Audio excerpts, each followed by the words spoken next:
Bismillahirrahmanirrahim. Assalamualaikum warahmatullahi wabarakatuh. Now we would be talking about the dimensions of organizational resources. Why is it important?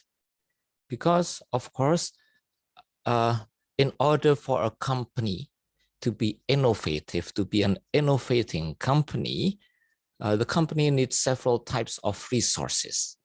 And we would be taking a look at those resources that we would be needing. The first, of course, is people, the human resources. Now, this is the most important asset. And also, this type of asset is the most difficult to manage, because you can imagine managing human beings with different thoughts, with different philosophies, and so on. Different disciplines also, some from the technical backgrounds. Even in the technical background, there might be different types of engineering that's involved. Also, some people would be from accounting, some people would be from management. Their ethnic backgrounds might be different. They have different ways of thinking about life. They have different talents and so on. And it's not easy to manage it. Now, the objective of managing people is to optimize the use of their talents, of their different points of view. So this is about making a salad bowl. You can imagine a salad bowl is something that's different in each part. So you have different tastes. You have let's say fruits, and you have vegetables. You have the salad itself. It has different taste, and then these different tastes would, in our mouth, become something very extraordinary. But we wouldn't be making a melting pot. A melting pot would be something that's homogeneous, something that's the same. It's like you blend something in, it's all blended, and then there's no difference in the taste because it's all put into one. Now we want to optimize the talents, the backgrounds of all those people, use it for the innovative company. Now the second one would be intellectual property. Now, why is it important? Because by using IP, or intellectual property, so it enables the company to not start from scratch. You don't have to reinvent the wheel to be able to make something. Now, we should also remember that intellectual property should be available, should be developed from all the process of operations, starting from logistics, starting also from the production process itself to deliveries and so on. And there would emerge knowledge that the company has from their experience in managing. Now, here, it is seldom documented. Okay, experience and knowledge is not always able to be documented in formal form, because it does need a lot of effort to do that. Now, we have seen that there are several concepts in knowledge management, in data mining, learning organizations, and so on. But it seems that a lot of them are still in the phase of something that's in concept, not really being applied by organizations. Now, when we talk about knowledge management, or we talk about data mining, it's not just about putting all data into a database. But the important thing is, how do you find the data from those databases and extract the information that is useful for the organization? So that is a painful process. It's not easy to do, but the company has to do that. Now, IP intellectual property doesn't mean that it's just about something that you get a copyright in or something that you get a patent in. But it could be, for instance, memos from one part of the organization to the other. It might be drawings made by the engineers. In a chemical company, it might be the results of laboratory tests. You would be testing how one chemical combined with another chemical, and then it produces a different set of chemicals, of molecules. And then you should be writing it down, documenting it, and then reporting it and put it into the database, so it's not lost. Also about what are the concerns of the customers and so on. Aside from that, even notebooks, even sketches that are usually thrown away, and also the prototypes that are made by the company should also be documented. Why do we need to do that? Because the company, the organization, wouldn't want to start from scratch. They want to build up from the previous experience that they have. So the employees would not start at the bottom of the learning curve. Now, in this sense, we have to remember that knowledge that we get from our day-to-day operations should be viewed as an organizational asset. And we tend to forget that. We tend to think that knowledge is not an asset. Assets are money, infrastructure, the buildings, the property, the factories, but knowledge is very important for us.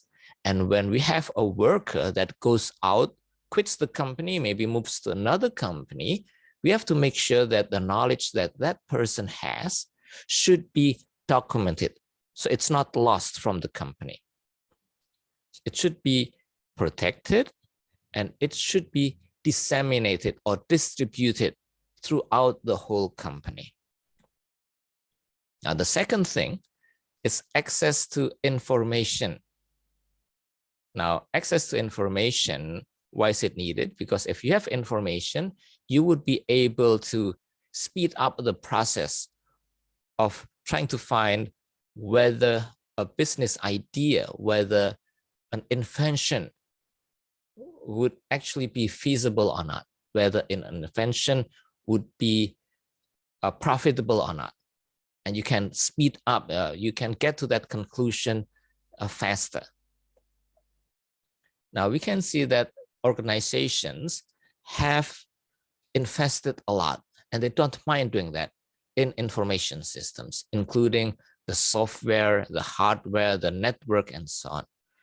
Now, what is usually forgotten is how do you communicate, or how do you deliver the correct information to the correct level? How do you deliver the correct type? For instance, getting the finance data to the finance manager. And at what level should the finance manager, should the production manager know real-time data about production, for instance, or should it be an aggregate? And then managers, if they have too much information, the actual important information might be lost because there are too much information and humans are not able to digest too much information. Now, we should remember that databases should not be treated as filing cabinets just to store data, because just like in a conventional filing cabinet, then the managers or the workers might need a long time to find the data that they need, to find the information that they need. Now, on one hand, managers might have too much information or data, while on the other side, workers might not be able to access the information that they need. And those workers are the people that operate the company, and it's vital for the workers to be able to access that information. Now, the fourth is about technology.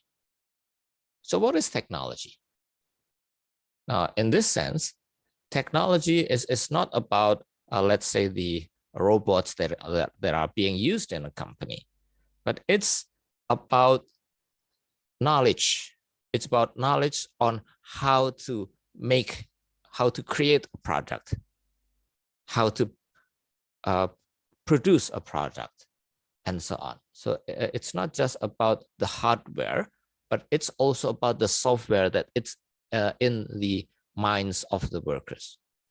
Now, technology drives innovation if there is a business opportunity.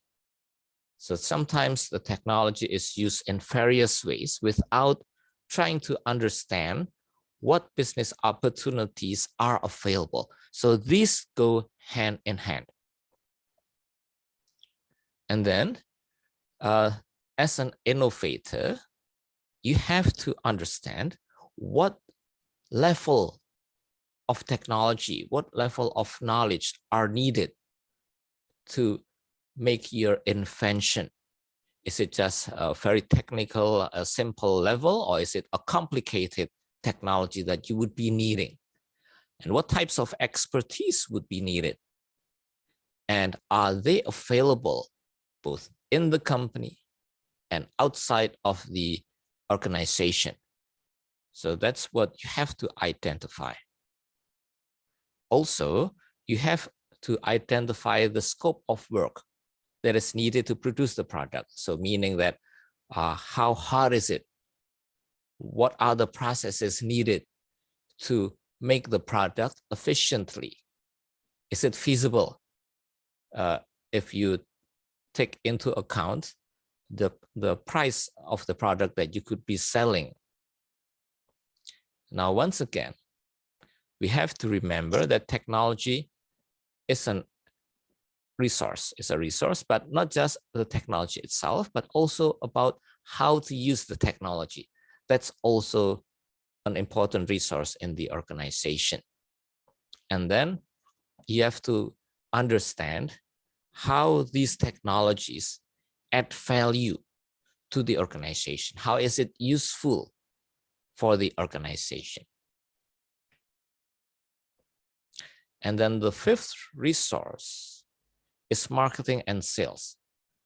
Now, in this respect, we have to keep in mind that innovation is different from invention, because innovation is invention plus the commercialization of invention, meaning that you have to make it into a product that can be mass produced, that can be produced in a large amount. And then people have to want to buy it, and people have to, your consumers have to actually buy it, and it's profitable. So that's innovation. And in this regard, then marketing and sales is very important for the commercialization of that invention. Marketing and sales drive the innovation, the product that you have created that's innovative, into the marketplace. So people can know about the product, people can buy the product. And then marketing and sales would also determine whether the product is viable or feasible or not in terms of market adoption. Now, the innovator needs to understand that how marketing and sales will be boosting the success of the innovation. Of course, if we remember back, there are several types of innovation, and each type of innovation would need a different marketing and sales strategy. If it's incremental innovation, innovation that's done by improving bits and bits, little by little, you would be doing a different marketing strategy compared to something that's actually really new, something that the market has not seen before. So you have to make sure that it fits the strategy of marketing, also fits with the type of innovation that your company is offering. So that wraps up the first part of our discussion on the dimensions of organizational resources that are needed for innovation. Thank you, and wassalamualaikum warahmatullahi wabarakatuh.